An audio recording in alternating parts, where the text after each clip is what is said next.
అందరికీ నమస్కారం. శ్రీరామకృష్ణుల గురించి మనందరికీ తెలుసు. కాని ఆయనలో ఉన్న ఆ అద్భుతమైన మార్పు తెచ్చే శక్తికి అసలు కారణమేంటి? ఈరోజు మనం దాని గురించే లోతుగా తెలుసుకోబోతున్నాం. సరే, ఈ విషయం ఒక సరదా కథతో మొదలవుతుందన్నమాట. ఎక్కడో తెలుసా? ఏకంగా వైకుంఠంలో శ్రీరామకృష్ణుల కోసం భూలోకంలో ఒక పెద్ద కొత్త గుడి కట్టారట. ఈ వార్త మెల్లగా పాకుకుంటూ మహావిష్ణువు లక్ష్మీదేవి చెవున పడింది. లక్ష్మీదేవికి ఆ గుడి చూడాలని భలే సరదా పుట్టింది. ఇంకేముంది, విష్ణుమూర్తిని అడిగింది. ఆయన సరేనన్నారు. ఆ వెంటనే విష్ణుమూర్తి తన సోదరుడైన శివుడికి కబురు పంపారట. మేమిలా వెళ్తున్నాం, నువ్వు కూడా వస్తావా అని. శివుడేమో మొదట కొంచెం అబ్బే నాకెందుకీ ప్రయాణం అన్నట్టుగా ఉన్నా పక్కనే ఉన్న పార్వతీదేవి సిఫారసుతో సరేలే వస్తాను ఒప్పుకున్నారు. సరే, దేవతలందరూ ఆ ప్రారంభోత్సవానికి వచ్చారు. అక్కడ వేదిక మీద ఒక ఆయన మాట్లాడుతున్నారు. మాట్లాడుతూ ఆయన ఒక చాలా సాహసోపేతమైన పోలిక తెచ్చారు. ఏకంగా దేవతల ఆయుధాలతో శ్రీరామకృష్ణుల్ని పోల్చారన్నమాట. విష్ణుమూర్తి, శివుడి శక్తి అంతా శ్రీరామకృష్ణుల వ్యక్తిత్వంలోనే ఉంది అని చెప్పారు. ఆయనేమన్నారంటే, విష్ణుమూర్తి సుదర్శన చక్రం ఎలాగైతే చెడుని నాశనం చేస్తుందో శ్రీరామకృష్ణుల స్పర్శ అజ్ఞానాన్ని నాశనం చేసిందట. శివుడి త్రిశూలం అహంకారాన్ని ఎలా బద్దలు కొడుతుందో ఆయన చూపు మనసులోని అహాన్ని ముక్కలు చేసిందట. ఇది వినగానే అక్కడున్న దేవతలకే ఆశ్చర్యం వేసింది. వాళ్లకే ఒక ప్రశ్న మొదలైంది. దేవతలకే ఆ ప్రశ్న వచ్చింది, మరి మనకు రాదా? అదే ఈరోజు మనం అడగబోయే అసలైన ప్రశ్న. చేతిలో సుదర్శన చక్రం లేదు, త్రిశూలం లేదు, మరి ఎలాంటి దివ్యమైన ఆయుధాలు లేకుండా కేవలం ఒక మనిషికి ఎదుటివారిని సమూలంగా మార్చేసేంత గొప్ప శక్తి ఎలా వచ్చింది? ఆ ప్రశ్నకు సమాధానం ఆయన జీవితంలోనే ఉంది. ఆయన చేసిన అసాధారణమైన, ఎవరూ ఊహించలేని సాధనల్లో ఉంది.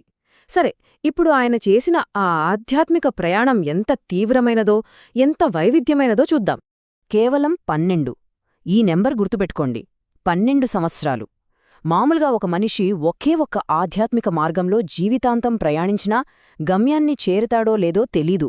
అలాంటిది శ్రీరామకృష్ణులు అన్ని విభిన్న మార్గాల్ని కేవలం 12 ఏళ్లలోనే పూర్తిచేశారు. అసలు నమ్మశక్యంగా లేదు కదూ? ఆయన ఎంచుకున్న మార్గాలు కూడా చూడండి. 1 కాదు, 2 కాదు. దాస్యభావం అంటే హనుమంతుడిలా సేవకుడుగా ఉండటం. వాత్సల్యభావం అంటే తల్లిదండ్రుల ప్రేమ చూపించటం. మధురభావం అంటే రాధలా ప్రియురాలిగా మారడం. ఇవే కాదు, కఠినమైన హఠయోగం, రహస్యమైన తంత్రసాధన, చివరికి ఇస్లాం, క్రైస్తవం కూడా. ఆయన ప్రతి మార్గాన్ని అనుసరించి దానిలో అంతిమ సత్యాన్ని చూశారు. చరిత్రలో ఇలాంటిది ఎప్పుడూ జరగలేదు. ఉదాహరణకి ఈ దాస్యభావం తీసుకుందాం. అంటే దేవుడికి సేవకుడిగా మారిపోవడం. దీనికోసం ఆయన ఎవరిని ఆదర్శంగా తీసుకున్నారో తెలుసా? సాక్షాత్తు ఆంజనేయస్వామిని. ఆయన హనుమంతుడి పాత్రలో ఎంతలా లీనమైపోయారంటే ఆయన పూర్తిగా హనుమంతుల్లాగే ప్రవర్తించడం మొదలుపెట్టారు. చెట్ల మీద నివసించడం, పళ్ళు తినడం, చివరికి ఎంతలా అంటే ఆధారం ప్రకారం ఆయన వెన్నెముక కింది భాగంలో ఒక చిన్న తోకలాంటిది పెరిగిందట. అంటే చూడండి, ఆయన మనసు ఎంత తీవ్రంగా లగ్నమైతే శరీరం కూడా అలా మారిపోయింది. ఇక మధురభావం, ఇది అన్నింటికంటే కష్టమైనది అంటారు. ఇందులో భగవంతుడిని ప్రియుడిగా చూడాలి. శ్రీరామకృష్ణులు రాధాదేవి పాత్రను స్వీకరించారు. కృష్ణుడి కోసం రాధపడిన తీవ్రమైన విరహవేదనను ఆయన స్వయంగా అనుభవించారు. ఆ వేదన ఎంత తీవ్రంగా ఉండేదంటే రాధకు ఎలా జరిగిందని పురాణాల్లో చెబుతారో అలాగే ఆయన చర్మ రంధ్రాల నుంచి రక్తం కారేదట. ఇది కేవలం మానసిక స్థితి కాదు, ఆయన ఆధ్యాత్మిక అనుభూతి ఎంత తీవ్రమైనదో అది శరీరంపై కూడా ప్రభావం చూపించేంత లోతైనదన్నమాట. ఇక్కడ ఈ పోలిక చూడండి, ఇది చాలా ఆసక్తికరమైనది. ఆయన గురువు తోతాపురి. ఆయన గొప్ప జ్ఞాని. ఆయనకే అద్వైత సిద్ధి పొందడానికి, అంటే నిర్వికల్ప సమాధి స్థితిని చేరడానికి 40 సంవత్సరాలు పట్టింది. 40 ఏళ్ళు. అదే శ్రీరామకృష్ణులు. ఆయన మార్గదర్శకత్వంలో కేవలం ఒకే ఒక్క రోజులో ఆ స్థితిని సాధించారు. దీని బట్టే అర్థం చేసుకోవచ్చు ఆయన ఆధ్యాత్మిక ప్రజ్ఞ ఏ స్థాయిలో ఉందో. సరే, ఇన్ని సాధనలు ఇంత వేగంగా ఎలా పూర్తి చేయగలిగారు? ఆయన విజయానికి రహస్యమేంటి? మనం మొదట అడిగిన ప్రశ్నకు సమాధానం దొరికే సమయం వచ్చింది. ఇన్ని వేర్వేరు తాళాలకు ఒకే ఒక్క తాళం చెవి ఉన్నట్టు ఇన్ని ఆధ్యాత్మిక మార్గాల తలుపులు తెరవడానికి ఆయన దగ్గర ఒకే ఒక్క సూత్రం ఉంది. అదే ఆయన రహస్యం. ఆ రహస్యమే మాతృభావం, అంటే దైవాన్ని తల్లిగా చూడటం. ఒక పసిబిడ్డ తన తల్లిని ఎలాగైతే పూర్తి నమ్మకంతో ఎలాంటి షరతులూ లేకుండా ప్రేమిస్తుందో ఆయన అదే వైఖరితో దైవాన్ని ఆరాధించారు. ఆయన చేసిన ప్రతి సాధనకు పునాది ఇదే. అందుకే ప్రతి అడ్డంకిని సులభంగా దాటగలిగారు.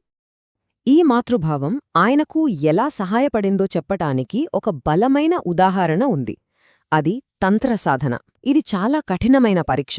అందమైన యువతి ఒడిల్లో కూర్చుని మనసులో ఎలాంటి కోరిక లేకుండా ధ్యానం చేయాలి.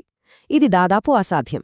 కాని ఆయన ఏం చేశారో తెలుసా? కళ్ళు మూసుకుని అమ్మా కాళీ, ఈ బలహీనమైన నీ బిడ్డను కాపాడు తల్లీ అని ప్రార్థించారు. అంతే.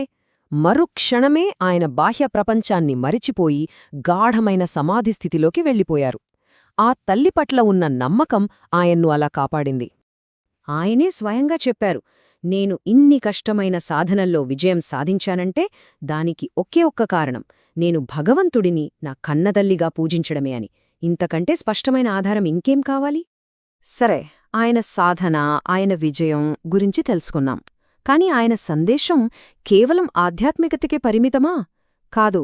ఆయన సందేశంలో మన సమాజానికి, ముఖ్యంగా ఈనాటి సమాజానికి ఒక ముఖ్యమైన హెచ్చరిక ఉంది. అదేంటో చూద్దాం.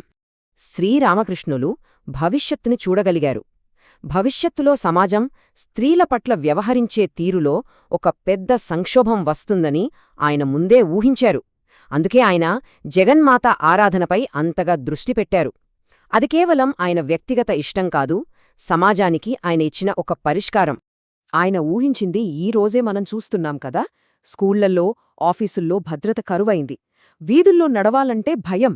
మహిళలు, పిల్లలపై హింస, స్త్రీలను కేవలం ఒక వస్తువుగా చూసే ధోరణి, ఇవన్నీ ఆయన ఎంత ముందు చూపుతో చెప్పారో తెలియజేస్తున్నాయి. ఈ సమస్యలకు పరిష్కారం ఏంటి? ఎన్ని చట్టాలు తెచ్చినా, ఎంతమంది పోలీసులను పెట్టినా ఇది పూర్తిగా మారదు. ఎందుకంటే సమస్య బయట కాదు, మనుషుల మనసుల్లో, వాళ్ల దృక్పథంలో ఉంది. అక్కడే మార్పు రావాలి. మరి ఆ మార్పు ఎలా వస్తుంది? శ్రీరామకృష్ణులు ఎప్పుడో దారి చూపించారు. ప్రతి స్త్రీలోనూ జగన్మాతను చూడటం. ఎదురుగా ఉన్నది ఒక స్త్రీ కాదు, సాక్షాత్తు అమ్మవారి స్వరూపమని భావించినప్పుడు తప్పుడు ఆలోచన ఎలా వస్తుంది? గౌరవం, పూజ్యభావం వాటంతటా అవే వస్తాయి. అందుకే ఈరోజు మనం ఈ విషయాన్ని ఇక్కడితో వదిలేకూడదు. ఒకసారి ఆలోచించండి. ఈ గొప్ప ఆదర్శాన్ని మన పిల్లలకు, రాబోయే తరాలకు నేర్పించడం మనందరి బాధ్యత కాదా? అప్పుడే కదా మనం ఒక సురక్షితమైన, గౌరవప్రదమైన సమాజాన్ని నిర్మించగలం.